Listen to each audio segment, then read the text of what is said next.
na wenyewe pia kwa kujitoa kwao. Nimepokea taarifa ya kuwepo hapa nadhani kwenye siku mbili kama sio moja, lakini nilipopokea taarifa hiyo nikaona ni vyema tuje kushirikiana na wenzetu hapa. Mimi binafsi yangu kama kiongozi wa kata hii leo nimeguswa sana na namna ambavyo vijana wanahifadhi Qur'ani hapa, na ilipokuwa inasomwa Qur'ani hapa na vijana wetu hawa, niwe mkweli sijawahi kubahatika kusikiliza Qur'ani ikiwa inasomwa namna hii, ila leo nilipokuwa nasikia sauti za vijana hapa, kiukweli mpaka nikahisi kusinzia hivi kwa raha. Kweli nimeamini Qur'ani ni tamu pale inaposomwa na watu ambao Mwenyezi Mungu amewatendea vile ambavyo tumeona hapa.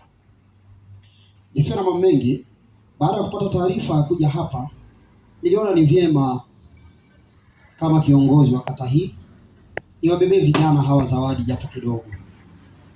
Kwa hiyo niliwabebea mbuzi mmoja ambaye nimetamani vijana hawa ambao wanahifadhi Qur'ani hapa waje waitumie katika chakula chao kile ambacho watakipata, hizo ni kutokana na ratiba za mwalimu wao. Takbir.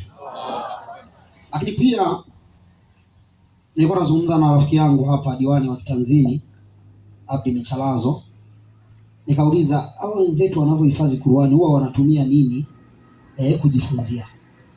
Akaniambia pana kitu kinaitwa juzuu. Kwa kweli nikaanza kukijua hapa.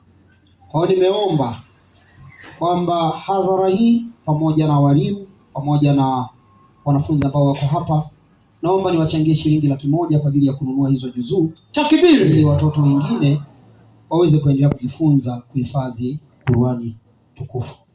Asante sana, nashukuru. Naomba nikabidhi hiyo pesa hapa ili iweze kusaidia wanafunzi wetu hawa. Kwa hivyo kuna mbuzi hapa, lakini pia na 100,000 kwa ajili ya juzuu ama mashaf. Shukrani sana diwani wetu wa kata hii. Anamkabidhi mudiru wa markaz Sheikh Hassan Mfaume, mashallah.